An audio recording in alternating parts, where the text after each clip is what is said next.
Assalamualaikum warahmatullahi wabarakatuh. Saya sedang bersama dengan guru kita, sahabat kami, senior saya di Al-Azhar Kairo Mesir, Al-Mukarram, Tengku Ustadz Damanhur Abbas. Jangan lupa ikuti kajian beliau. Yang tidak bisa, jangan ketinggalan ikuti kajian online beliau di channel Ustadz Damanhur Abbas Official. Subscribe, like, share, and comment.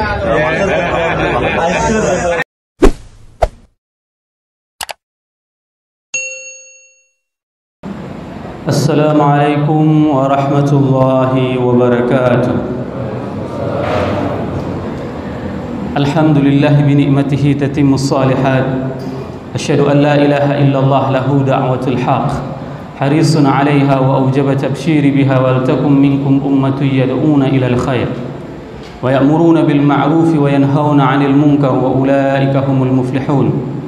وأشهد أن محمدًا عبده ورسوله بلغ الرسالة وأدى الأمانة ونصح الأمة وكشف الغمة حتى آتانا اليقين ليلها كنهارها لا يزيغ عنها إلا هالك.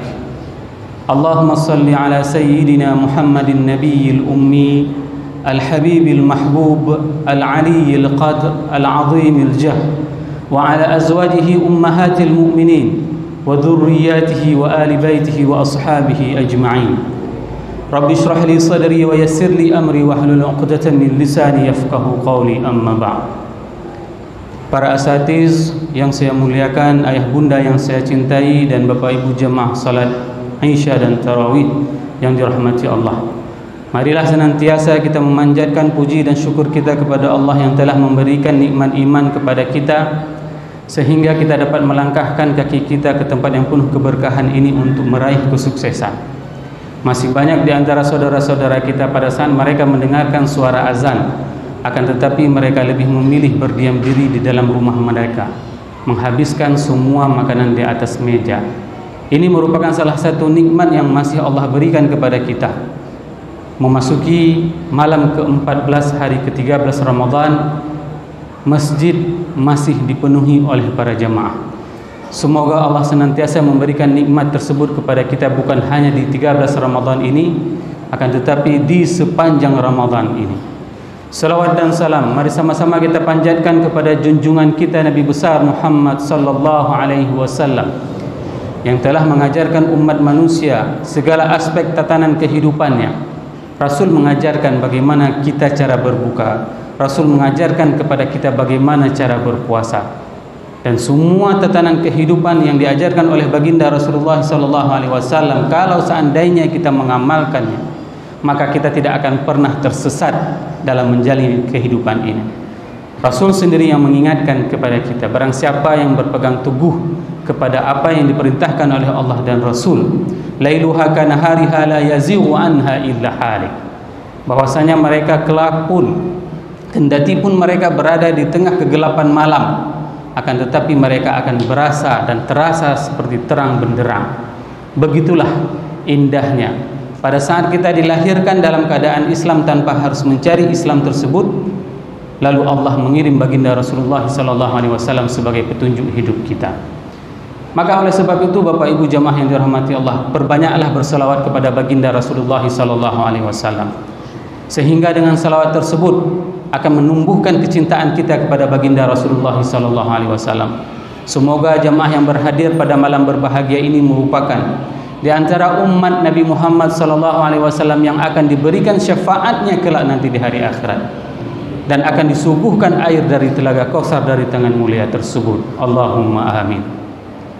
Bapak Ibu jamaah yang dirahmati Allah, barusan kita mendengarkan pengumuman dari pengurus masjid mengatakan bahwasanya adanya santunan anak yatim.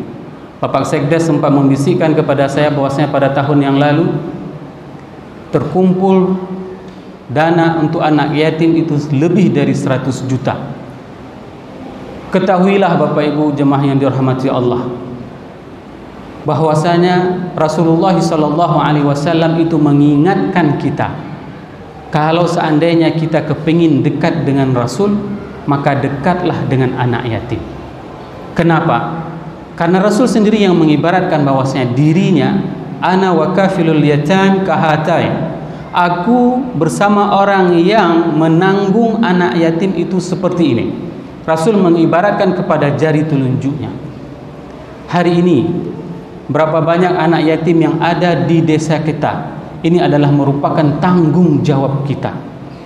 Dan apapun yang saya sampaikan pada malam ini tidak akan berpengaruh jika itu tidak diniatkan sebagai pendekatan diri kita kepada Allah. Inna hadza ladzikra liman kana lahu qalbun aw alqas sam'a wa huwa syahid. Allah memperingatkan kita bahwasanya peringatan apapun yang diungkapkan di dalam Al-Quran, disampaikan oleh baginda Rasulullah SAW, itu tidak akan pernah menjadi sebuah cambuk kepada kita kalau seandainya kita tidak menjadikan itu sebagai mau'izah kepada kita. Dalam waktu yang sangat singkat ini saya hanya ingin menceritakan sebuah kisah nyata, Bapak Ibu jemaah yang dirahmati Allah. Kisah nyata yang dialami oleh seorang syekh dari Maroko. Beliau itu bertemu dengan Rasulullah SAW di dalam mimpinya. Rasul menjumpai syekh tersebut dari Maroko. Ini tahun-tahun ini, bukan kejadian pada para masa sahabat dulu, tidak. Baru-baru ini syekh tersebut dijumpai oleh Rasulullah SAW di dalam mimpinya.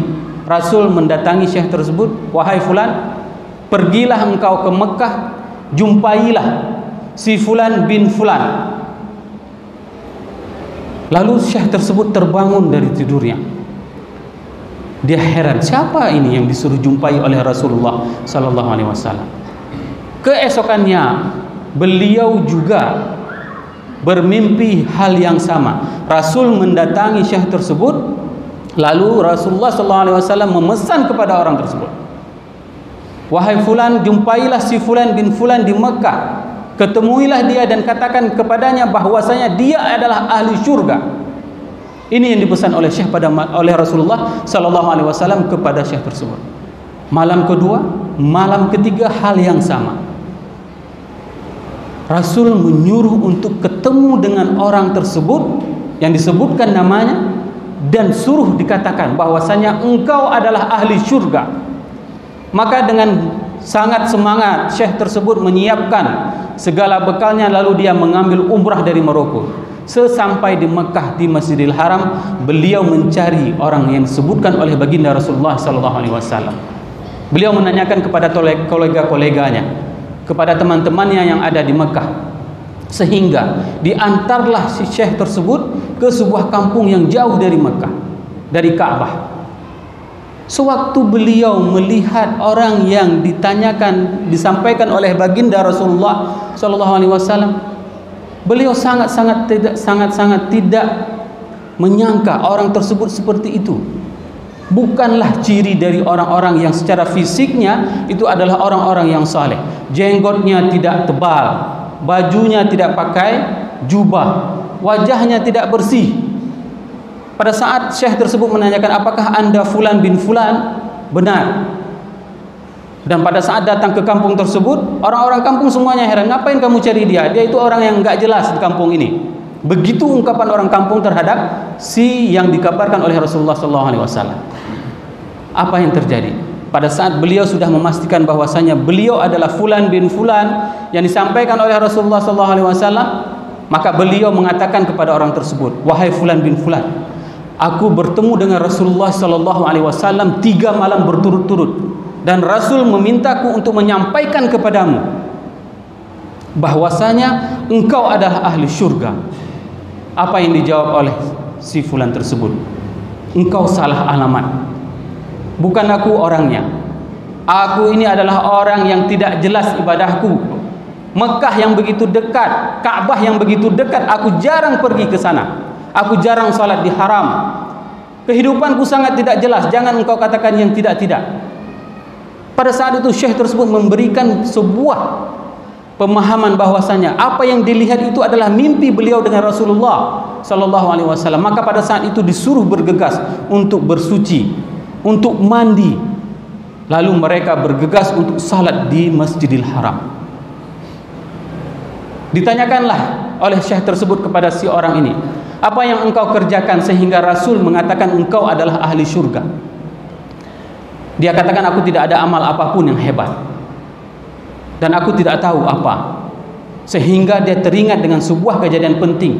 pada saat tetangganya meninggal dunia, maka dia berjanji pada dirinya untuk mengkafalahkan anak yatim yang ada di rumah sampingnya. Maka dia bagi gajinya. Gajinya itu dibagi setengah untuk keluarganya dan setengah untuk tetangganya yang yatim piatu, yang yatim tersebut. Ini adalah komitmen yang dia lakukan mulai dari meninggal orang tersebut, tetangga tersebut, sampai dengan hari ini. Oleh sebab itu, maka menangislah syekh tersebut. Dia melihat wajah orang ini tidak ada wajah-wajah ibadah. Akan tetapi Rasul mengatakan kepada beliau bahwasanya dia adalah ahli syurga. Dikarenakan apa? Dikarenakan ketulusan hatinya, keikhlasan hatinya pada saat dia memberikan, mengkafalahkan, mengadopsi anak yatim tersebut, bukan dikarenakan ibunya yang cantik, bukan dikarenakan ingin dikatakan dia orang yang baik, bukan dikarenakan dia ingin dikatakan orang yang dermawan, akan tetapi dikarenakan lillahi ta'ala. Innama nut'imukum liwajhillah la nuridu minkum jazaa'an wala syukura. Inilah ungkapan dari lubuk hati yang paling dalam oleh si orang Mekah tersebut pada saat dia menanggung anak yatim tersebut. Sehingga setelah mereka bergegas untuk menuju ke Masjidil Haram untuk melakukan salat, maka menangislah syekh dari Maroko ini. Terisak. Kenapa? Karena orang yang di sampingnya ini adalah orang yang dikatakan oleh Rasul ahli surga. Menangis mendengarkan ayat yang dibacakan oleh Imam Masjidil Haram pada saat itu. Rakaat pertama mereka sujud, bangun lagi, menangis lagi. Rakaat kedua, rakaat ketiga, rakaat keempat, pada saat sujud terakhir, orang tersebut tidak lagi bangun. Dari situlah Allah mencabut nyawanya. Ini adalah apa yang dinamakan dengan husnul khatimah. Tidak semua orang bisa melakukan seperti itu, Bapak Ibu jemaah yang dirahmati Allah. Kita hari ini masih diberikan kesempatan oleh Allah. Agar apa? Agar kita bisa husnul khatimah dengan mengkafalahkan anak yatim yang ada di desa kita. Ini adalah kesempatan yang paling mahal. Allah masih memberikan umur panjang kepada kita dan kita tidak tahu bagaimana ujung dari kehidupan kita ini. Maka oleh sebab itu pada saat ada kesempatan seperti ini, maka raihlah. Terlebih kesempatan tersebut kita lakukan di bulan Ramadan. Sehingga anak yatim itu bukan hanya kita tanggung dia di bulan Ramadan, akan tetapi kita tanggung juga di sisa 11 bulan yang lainnya. Maka pilihlah mulai hari ini siapa satu anak yatim di desa ini yang akan menjadi tanggungan kita. Sehingga dengan amal tersebut, kalau kita melakukannya karena Allah, maka kita akan dimasukkan ke dalam surganya. Semoga apa yang saya sampaikan ini bermanfaat kepada saya dan kepada jemaah semuanya. Subhanakallahumma wa bihamdika asyhadu an la ilaha illa anta astaghfiruka wa atubu ilaik. Wassalamualaikum warahmatullahi wabarakatuh.